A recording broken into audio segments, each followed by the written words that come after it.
All right, so I'm speaking today, again, about building effective alliances around the Trans-Pacific Partnership Agreement. I will be talking briefly about what the TPPA actually is, why you should care about it, what some of the problems with it, which is obviously a subset of why you should care about it, what's currently happening in terms of activism, and what you might be able to do about it in terms of organising. So to start off with, the Australian government, and specifically the Department of Foreign Affairs and Trade, has defined the Trans-Pacific Partnership Agreement as a viable pathway for realising the vision of a free trade area of the Asia-Pacific. And they've gone on to say that the Australian government is going to pursue a TPP outcome that eliminates or at least substantially reduces barriers to trade and investment. The TPP is more than a traditional trade agreement. It will also deal with behind-the-border impediments to trade and investment. So this is being framed within the discourse of free trade. The idea is it's going to open barriers to trade, but it's also going to have broader policy implications for other areas, all with the idea of creating better trading relationships and freeing up corporations to work more effectively across borders. There are currently quite a number of countries that have been involved in the negotiations with varying degrees of commitment. Some of these on the list here are edging away from it, some of them are more committed. Australia is among the countries that are already very much in the negotiations, and the Abbott government thus far seems pretty firmly committed to signing on to the agreement. They've stated in their trade policy that issues which preceding governments considered to be sticking points would not stand in the way of signing the agreement. It will cover issues not only directly related to trade, such as import tariffs, but also broader policy areas, including issues related to patents and intellectual property. The text of the TPP is currently a secret. There have been drafts of older texts that have been leaked, but the Abbott government has said that there will be no precondition of the text being made public before they sign. In December 2013, the Greens successfully moved a motion with the support of the ALP that the full text should be made available before Australia signed on, and the coalition basically said, no, tough, not going to do it. So why you should care? I'm assuming that if you are listening to this talk, you already kind of realize why you should care, but briefly, the Linux community and FOSS communities more generally are affected by the surrounding legislative environment. There are a lot of things that you can do to work around problematic legislation, including just ignoring it or finding tricky little workarounds like not packaging particular software with the operating system or whatever it is that you are making available. All of those things make FOSS less accessible and create additional hurdles for non-technical users to jump through. And relying on legislation not being enforced effectively is obviously going to create problems, well, may create problems in the long term. It's not an ideal situation. The specific critiques related to the TPP. Firstly, obviously, there's the lack of transparency. We don't really know what's in the agreement. We can make some pretty good guesses. We have found out very little about the negotiating process. The Defence of Foreign Affairs and Trade site claims that Australia's decision to participate in the TPP in 2008 followed an extensive public consultation process. It's worth critiquing that. Secondly, there are going to be increasingly restrictive intellectual property regimes, as far as we can tell, associated with the TPP, kind of building on and expanding stuff we saw with ACTA and previous free trade agreements pushed by the United States. This could lead to criminalisation of copyright infringement in a more extensive way, and more restrictions on anti-circumvention rules, among other issues. And there's plenty of good analysis about that, building on what information we do have available. You can, for example, look at Kimberlee Weatherall's analysis or work from the EFF and other organisations. Related to this, the TPP may also limit the affordability of access to healthcare by allowing for extended patents over medicines and generally more restrictive intellectual property rules that relate to medicine, such as undermining the Australian and other governments' ability to limit the cost of medicines, which can have knock-on effects for general healthcare policy making as more resources needed to be diverted to paying for medicine. There are also hints that there might be an increased burden on ISPs to monitor intellectual property infringements. And for more on that, you can see analyses by Michael Geist and Sulet Dreyfus. I think there are a few of those online. I guess at a kind of more fundamental level, there's also the inclusion of an investor-state dispute settlement mechanism here. Basically, this is an autonomous body which corporations can use to sue governments for restricting free trade in some way. So it's important to remember here that there are a lot of reasons why governments might put restrictions on trade, including to protect citizens' health, the environment, to protect key sectors of the economy, and also labour rights. So, for example, Philip Morris has recently sued the Australian government for requiring plain packaging on tobacco, and for this they used an ISDS mechanism that was enshrined in a free trade agreement we have with Hong Kong. There are also lots of other examples about this. For example, the Pacific Rim Gold Mining Enterprise has recently sued the Salvadorian government because they failed to grant a permit for mining in an area where there had been long-running activism, including several activists being murdered, around contaminants, including arsenic, as a runoff from mining.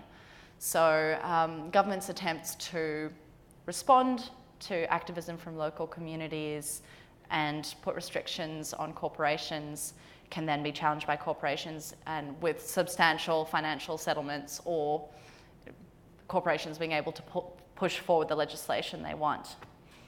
It's also important to remember that whatever the bad effects on Australia are likely to be, if we think back to the number of countries that are involved in the negotiations, there's a lot of inequality between the countries involved. The bad effects for Australian citizens will probably be heightened for people living in other countries, developing countries, where not having access to affordable medicine has even greater consequences. For example, impacts on the environment, on health, on labour rights can be far more extreme than what we experience here. So, what can you do? One of the really important aspects of this is just bringing attention to the fact that the TPP exists, is under negotiation, is happening. This is a very rough look at Google Trends. Go and look in more depth if you're interested in that. It shows that there's really only been kind of significant coverage in the last part of 2013. That has not come from mainstream media pushing the issue themselves. That has come in response to activism. So we can't rely on the mainstream media to cover these issues themselves. It's really going to happen under pressure. So one of the important ways of dealing with this at the moment is through the DFAT submissions process. As I said earlier, DFAT is claiming that Australia's decision to participate in the TPP has followed an extensive public consultation process. They have said that there has been a widespread interest in and support for Australia's participation in the TPP, and that input received through the consultation process is being used to inform the government's priorities and objectives for Australia's ongoing work on the TPP. So that's the claim that's being made. If we can disrupt that, that would be really helpful. The submissions to DFAT at the moment are all public unless they're specifically requested to be private. They're all available on the DFAT website. The submission process is still open. I think at the moment Bianca Gibson is talking to other people about coordinating a submission on behalf of Linux Australia, which would be great. And I'm really glad that she has done that, so bonus points to Bianca. If you are working with other organisations or through industry groups or anything like that, it would be really helpful if you could also consider putting in a submission. And if you have expertise to share in creating these kinds of submissions or otherwise contributing to them, please see Bianca or coordinate with other people. Feel free to talk to me. In thinking about the broader activism around these issues, it is also useful to have a bit of an idea of the political landscape nationally that we're working with. So the Greens and the Pirate Party have been pretty active in opposing the TPP and calling for the text to be made public. The ALP has been involved in negotiations around the agreement for the last several years. However, they were always saying that the ISDS, that dispute resolution mechanism, was going to be a sticking point. And as I said earlier, they have supported the Greens' calls for the text to be made public before Australia signs on. The Liberals are pretty much fine with the whole thing, have indicated that they're very enthusiastic about going ahead with the process. The Nationals are kind of an interesting one. The decision to have a Liberal rather than a National Minister for Trade indicates that the Nationals might be at least a little bit ambivalent, and previously they have, Barnaby Joyce has said in 2011 that the TPP is unlikely to be good for agriculture. There's also the fact that the TPP might limit farmers' ability to prevent fracking on their land might be a sticking point for the Nationals, if that can be highlighted. So some of the ways in which we might be able to use that, thinking kind of at the broader strategic level, would be to support the Greens and the Pirate Party's efforts to make the text public before signing, and also to raise critiques of the text. We could also think about pushing the ALP to take a stronger stance, particularly with regards to making the text public and when it comes to the dispute resolution mechanism. We can put pressure on the Nationals as well, and I guess on that, the coalition between the Liberals and the Nationals around this issue, and kind of trying to highlight points of disagreement when it comes to the Nationals' traditional constituency and the likely effects of the TPP. And we can also think about disrupting the Liberals' claims that this is going to be necessarily good for business and that the public is on the side of going ahead with this. Thinking about particular tactics here, I think it is useful to build on previous Linux community activism around previous free trade agreements, particularly the free trade agreement that was being put together around 2004, 2005, which was very imaginatively called the Free Trade Agreement. And I know that Rusty and Kimberlee Weatherall and other people who are still doing work on this were previously active on those issues. I don't want to talk too much about this activism because I wasn't involved in it. I don't know the details of it, although I appreciate Rusty's time in talking me through some aspects of it. It had limited efficacy at the time, although there were some small successes, and that's quite possible that that was just because of the political climate they were working with. It's quite possible that there's very little that could have been done to stop that FTA. There are some strategies that were in use then that could probably still be used now, should be used now, and should be expanded on. So, for example, raising awareness within free and open source software communities, seeking support from industry in opposing the TPP. It might be possible to draw on industry's experience of the FTA and similar legislation, similar free trade agreements, that how that might have impacted on FOSS over recent years. There's also a lot of really good analysis of the impacts of free trade agreements, especially around copyright and intellectual property, that has previously gone on, is still going on. That can be really useful in terms of lobbying and general informational awareness about what's happening and its potential effects.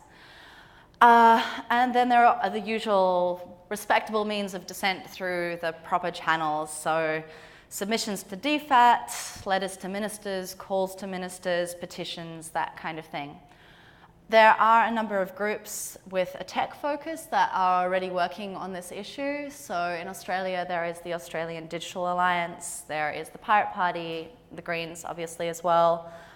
In New Zealand, there is a Fair Deal, there is Electronic Frontiers Australia, a whole heap of US groups, notably the EFF. Linux Australia earlier, as I said earlier. We might also start thinking about broader coalitions and broader networking, branching out beyond the tech community and thinking about the ways in which this can impact on other areas and the usefulness of building coalitions with other groups. So in Australia, some of the groups that are already working on this are the Australian Fair Trade and Investment Network, which has focused on problems with the investor-state dispute settlement mechanism and also the lack of transparency. There's Choice Australia, which is a consumer group which has been quite active. They've put together a petition, they've put together an ad that ran in The Australian. They generally support the idea of free trade, but they have raised issues with the fact that the text has not been made public, and they've emphasised that the agreement needs to be of net benefit to Australians if it is to be signed. The Australian Council of Trade Unions has been starting to address this from a Labor perspective, but they've also raised concerns around the investor-state dispute settlement mechanism and around intellectual property and other issues. The Public Health Association of Australia is obviously focused on health issues, but they see this as encompassing the increasingly restrictive intellectual property issues, the investor-state dispute settlement mechanism, threats to environment and labour protections.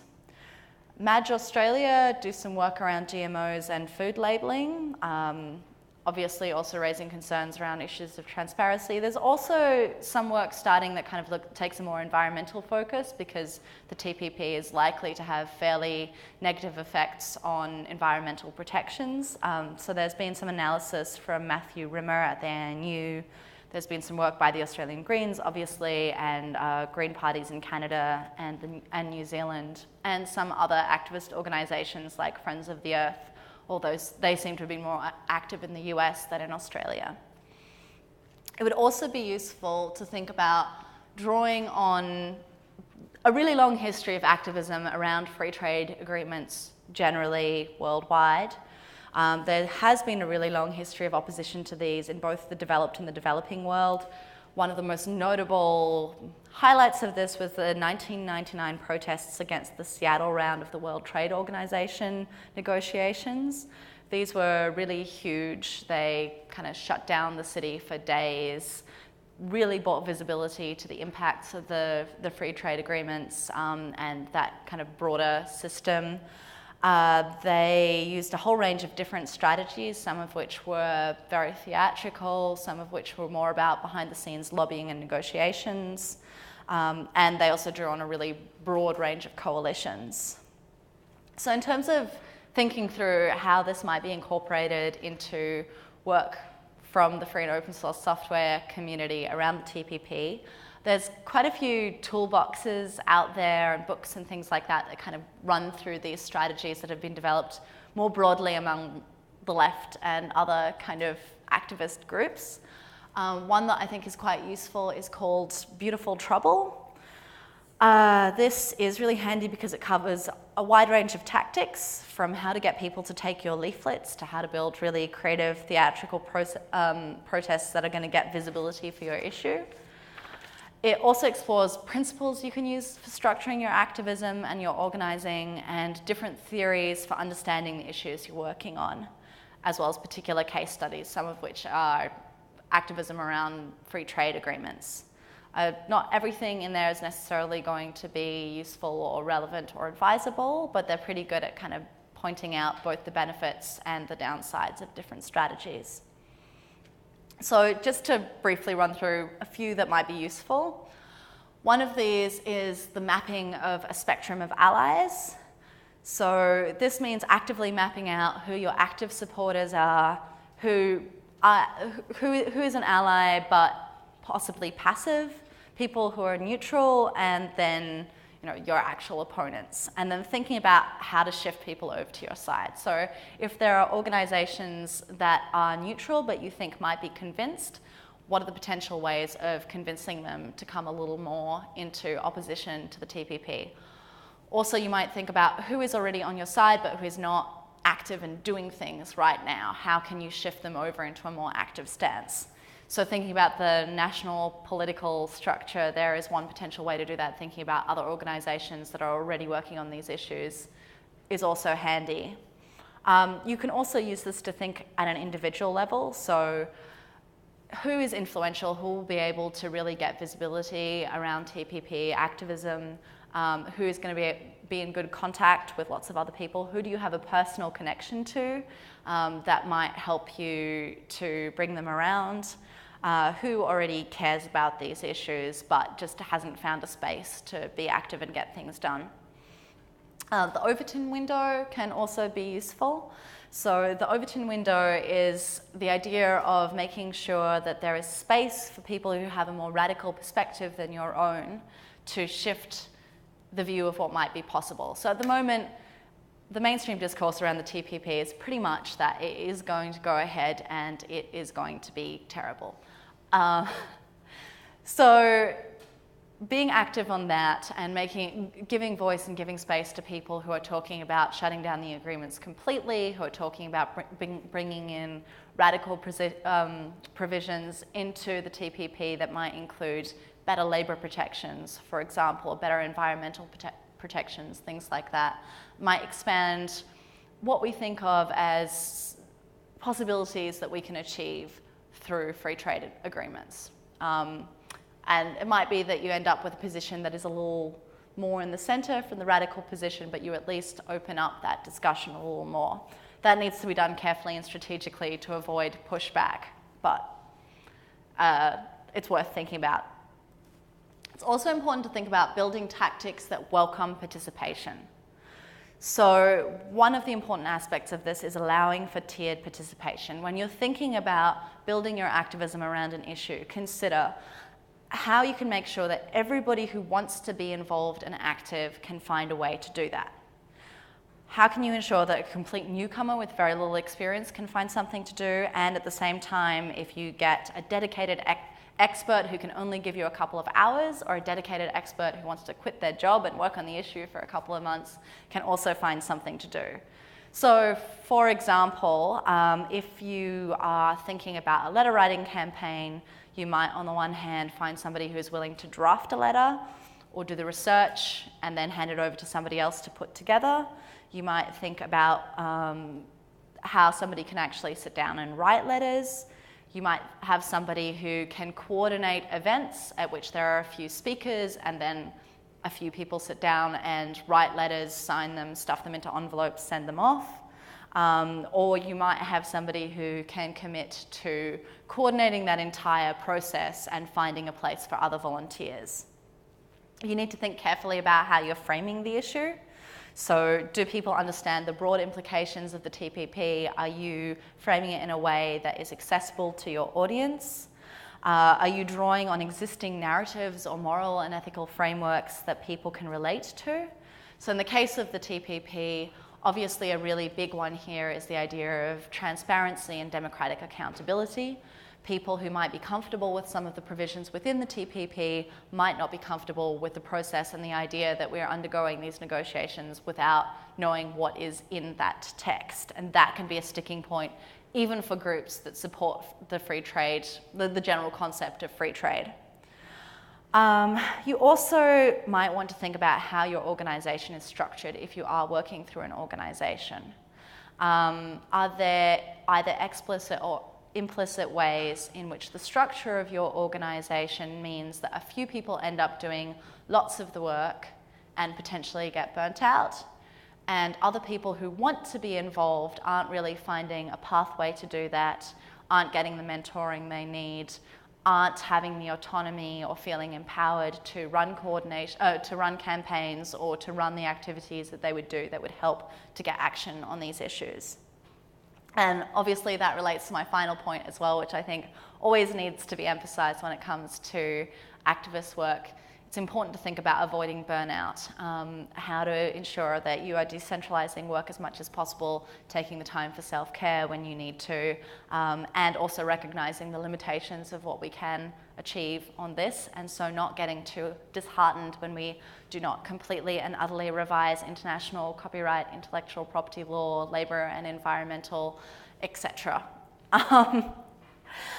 So other things to think about are direct action. So up until now, I've mostly been talking about issues that are fairly respectable means of dissent. Submissions, petitions, letter writing, calling your MP, that kind of thing. And this is obviously something that fits more with an industry-based approach to campaigning.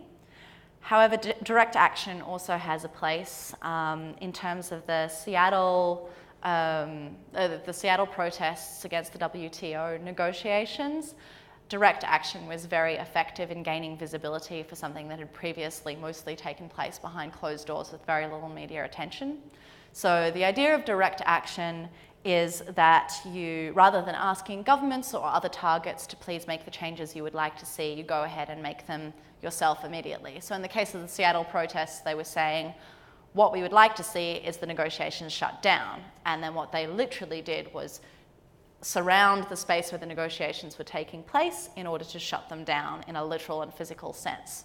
And that kind of led to a 3-day media spectacle, I guess you can say, massive police repression as well, where I think it was by the end of the second day, the police chief had sent someone on a personal mission to another state to go get some more pepper spray because they had used all of theirs.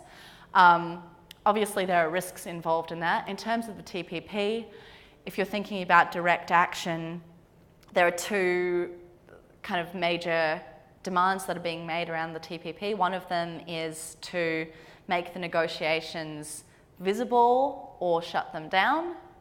And another one is to make the text visible and openly available.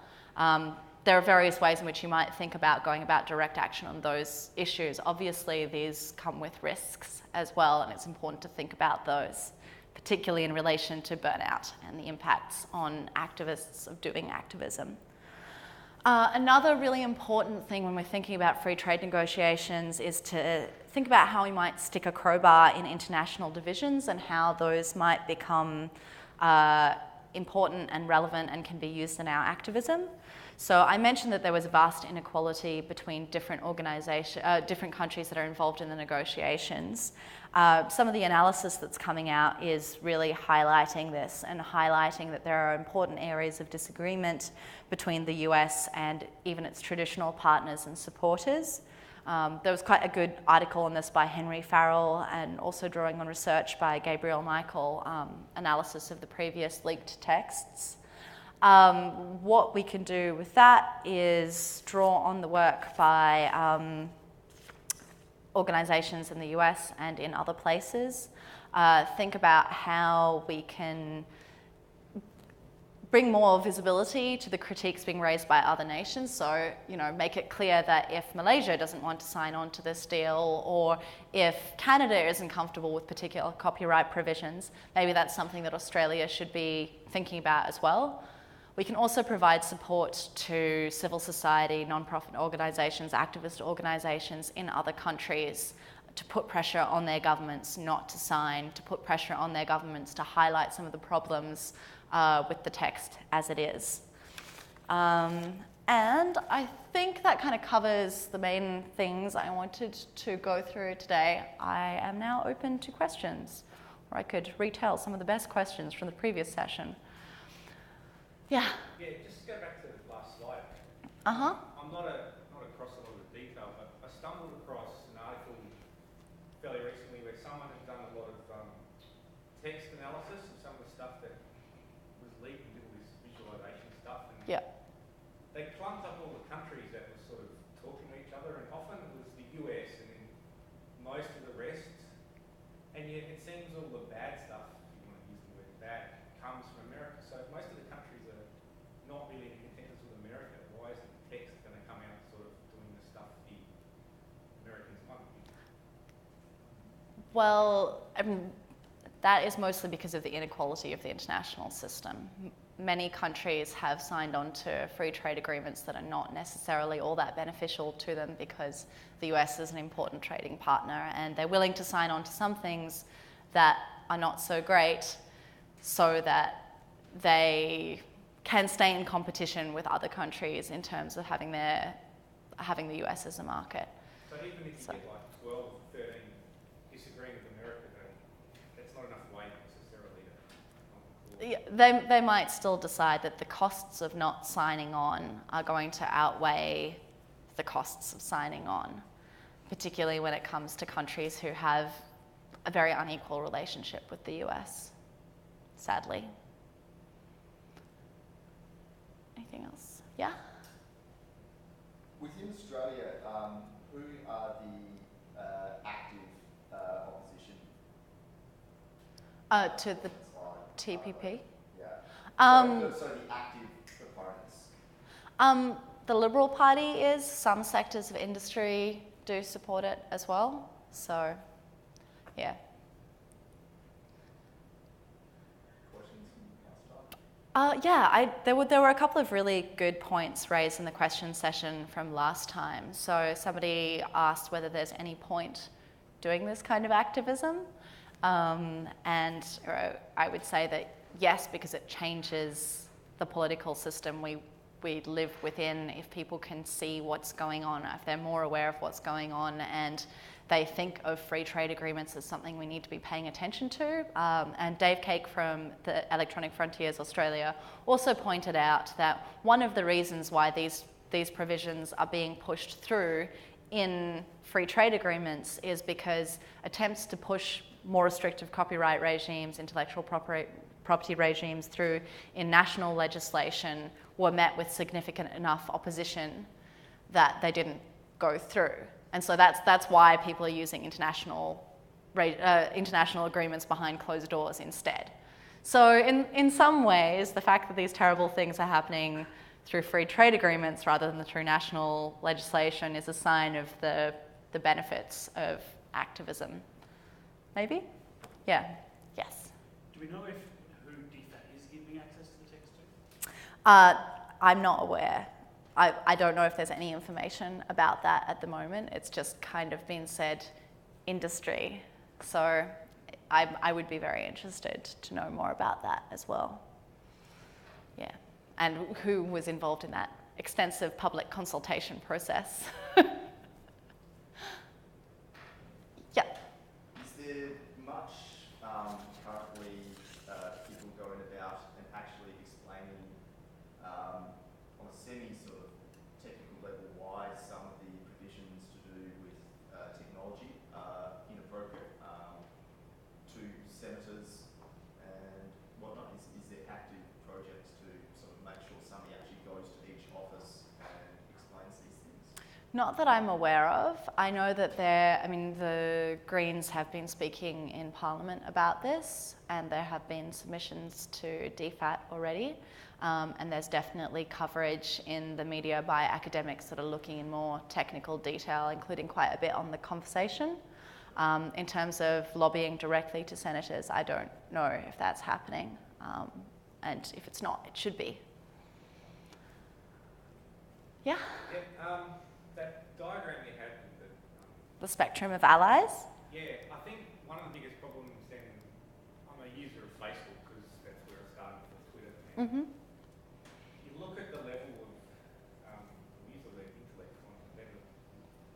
A large number of people just don't care or sort of glaze over. All they care about is their free team or that their cat did something stupid. And before the election, I was posting a bit of stuff from the Borough Party. No one hardly looked, there's no comments and stuff. And if I've got 130 people and 95% of them just don't give a rat's, how do you even start with that sort of demographic? It's right from 1984 into trolls, Well, I think that Facebook's actually very interesting because on Twitter you tend to, or at least for me, on Twitter I tend to interact with people who are already interested in the kinds of things I'm interested in politically. On Facebook you tend to have a lot of loose connections that you have brought in through other ways, and the fact that you are interacting with people who mostly post about their footy teams or whatever else it is that you might find interesting is actually really important and useful because you're not preaching to the converted. You are talking to people who are not already active, and then it takes some effort to think about how to frame those issues in a way that other people are willing to take them up and are interested in them. And one of the ways to do that is to use more accessible language, to respect respect your audience as well. Respect that the people you're talking to might not be exposed to the same information as you, and they might need you to just find the right hook in. So think, as I said earlier, think about your framing. Think about talking about democracy, for example, or transparency or accountability. I think another really good way to do that is to always try, if you're telling someone terrible news about how awful the world is, try to always link it to a specific action that's doable. Don't just say there's this huge, big, scary free trade agreement and it's terrible.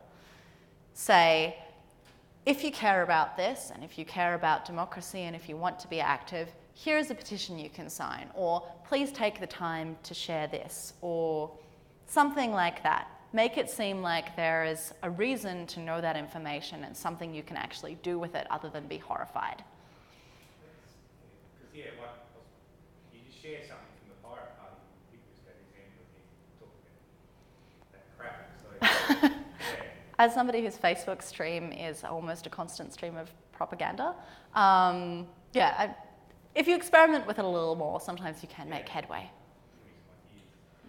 Are there any successful examples of other groups where they've been able to